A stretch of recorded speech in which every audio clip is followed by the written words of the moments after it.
விளையாட்டு பிரியர்களுக்கு அன்பு வணக்கம். இனிய தை திருநாள் நல்வாழ்த்துக்களை தெரிவித்துக் கொள்கிறோம். Sports Tamil live YouTube channel மூலமாக பார்த்து ரசிக்கின்ற ஏராளமான சொந்தங்கள், ஏராளமான அன்பையும் உங்களுடைய ஆதரவையும் வழங்கிக் கொண்டிருக்கிறீர்கள். உங்கள் எல்லோருக்கும் இந்த மறந்திருக்கின்ற தை திருநாள் நல்ல சுபீட்சமான வெற்றிகரமான தை திருநாளாக அமைய வேண்டும் என்று சொல்லி வாழ்த்துகிறோம். வாருங்கள் காணொலிகளுக்கு போகலாம். உங்களுடைய ஆதரவுகளை தாருங்கள். தொடர்ச்சியாக சப்ஸ்கிரைப் செய்யுங்கள். நண்பர்களுடன் பகிர்ந்து கொள்ளுங்கள். என்ன விஷயம் என்று சொன்னால், இப்போதைய நிலையில் இந்திய மற்றும் நியூசிலாந்து அணிகளுக்கு இடையிலான இரண்டாவது போட்டி நிறைவுக்கு வந்திருக்கிறது. இந்த போட்டியிலே நியூசிலாந்து ஒரு இமாலய வெற்றியை பெற்றிருக்கிறது. இந்தியா ஆரம்பத்தினுடைய அவர்கள் டாப் ஆர்டர் என்பது மிக பெருமளவிலே தடுமாறி இருந்தார்கள். ஆனால் லோகேஷ் ராகுல் தன்னுடைய சதத்தை அடித்து, ஆட்டம் இழக்காத சதத்தை அடித்து இந்தியாவிற்கு ஓரளவுக்கு நம்பிக்கை கொடுத்திருந்தார். ஆனாலும் கூட இந்த போட்டியில் டெரல் மிச்சல் மிக சிறப்பாக விளையாடி நியூசிலாந்துக்கு வெற்றியை பெற்றுக் கொடுத்திருக்கிறார். 50 ஓட்டங்களை பெறுவதற்கிடையிலேயே நியூசிலாந்து 2 விக்கெட்டுகளை இழந்திருந்தது.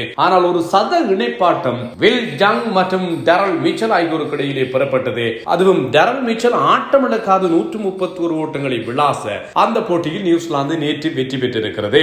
இப்போது தொடர் 1-1 என்று இருக்கிறது. வருகின்ற 18ஆம் தேதி மூன்றாவது இறுதியுமான போட்டி இருக்கிறது. இந்த மூன்றாவது இறுதியுமான போட்டியிலே வெற்றி பெறுகின்ற அணி தொடரை கைப்பற்றும் என்பதும் சுட்டிக்காட்டக்கூடியது. ஏற்கனவே நியூசிலாந்து மற்றும் இந்திய அணிகளுக்கு இடையில் இந்திய மண்ணிலே இடம்பெற்றிருக்கின்ற எந்த தொடரிலும், இந்த ஷார்ட் ஃபார்மேட் ODI தொடரில் எதிலும் நியூசிலாந்து வெற்றி பெறவில்லை. ஆனால் இம்முறை ஏதாவது அதிர்ச்சி வைத்தியங்களை அரங்கேற்றி தொடரை வெல்வார்களோ என்கின்ற ஒரு நிலைப்பாட்டை உருவாக்கி இருக்கிறது நேற்றைய போட்டி. இந்தியாவினுடைய தடுமாற்றமும் துடுப்பாட்ட தடுமாற்றமும் காரணம். டெரல் மிச்சலை பற்றி ஸ்பெஷலாக சொல்ல வேண்டும். இவர் 8 சதங்களை விளாசி இருக்கிறார். இந்த 8 சதங்களிலே 3 சதங்கள் இந்தியாவுக்கு எதிராக விளாசப்பட்டிருக்கின்றன. அதுவும் 2023ஆம் ஆண்டு 2 சதங்களை இவர் விளாசி இருந்தார் என்பது உங்களுக்கு தெரியும். குளிர்நிலை போட்டி ஒன்று, முக்கியமான ஒரு அரையிறுதி ஆட்டத்திலும் கூட ஒரு இமாலய இன்னிங்ஸ் ஒன்றை டெரல் மிச்சல் ஆடியிருந்தார். அதுவும் இந்தியாவிலே இந்த டெரல் மிச்சல் விளையாடி இருக்கின்ற இறுதி 4 இன்னிங்ஸ்களை நாங்கள் எடுத்துக்கொண்டு பார்த்தால் 3 சதங்கள், ஒரு அரைச்சதம் என்பதும் சுட்டிக்காட்டத்தக்கது.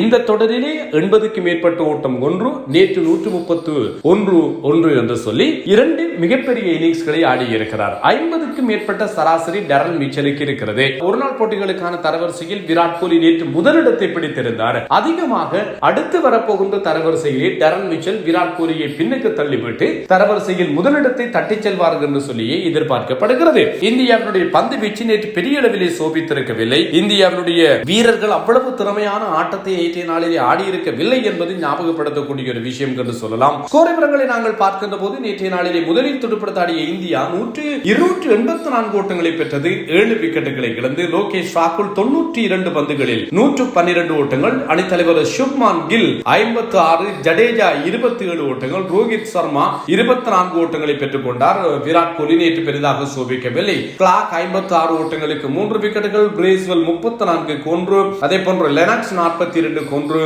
ஃபோக்ஸ் 67 ஓட்டங்களுக்கு 1 விக்கெட். பதிலளித்த நியூசிலாந்து அணிக்கு விரைவாகவே 2 விக்கெட்டுகள் சரிக்கப்பட்டது. கடந்த போட்டியிலே சத இணைப்பாட்டத்தை புரிந்த நிக்கோல் ஹென்ரிக்ஸ், அதே போன்று ஹென்ரி நிக்கோல்ஸ் மற்றும் டெவன் கான்வே ஆகியோர் விரைவாகவே ஆட்டமிழந்தார்கள். ஆனால் வில் ஜங் இந்தியாவுக்கு எதிராக டெஸ்ட் தொடரில் 3-0 என்று நியூசிலாந்து வென்றதே. அப்போது தொடர் நாயகன் விருதை வென்றவர் தான் இந்த வில் ஜங். அப்போது கேன் வில்லியம்சன் விளையாடி இருக்கவில்லை. 3ஆம் இலக்கத்திலே வில் ஜங் விளையாடி இருந்தார். ஸ்பின்னர்ஸை அற்புதமாக ஹேண்டில் பண்ணக்கூடிய ஒரு ஆற்றல் கொண்டவர் இந்த வில் ஜங். நேற்று 87 ஓட்டங்களை பெற்றுக் கொண்டார். டெரல் மிச்சல் 117 பந்துகளில் 131 ஓட்டங்களை பெற்றுக் கொண்டார். பிலிப்ஸ் 25 பந்துகளில் ஆட்டமிழக்காத 32 ஓட்டங்களையும் பெற்றுக்கொள்ள 48வது ஓவரின் 3வது பந்து வீச்சில் 286 ஓட்டங்களை நியூசிலாந்து பெற்றது. 3 விக்கெட்டுகள் மட்டும்தான் இழக்கப்பட்டன. பிரசீத் கிருஷ்ணா 9 ஓவர்கள் 49க்கு 1, ஹர்ஷித் ராணா டாப் ஆர்டரை சிதைத்தார். ஆரம்ப வீரர்களை 9.3 ஓவர்கள் 52க்கு 1. குல்தீப் யாதவ் நேற்று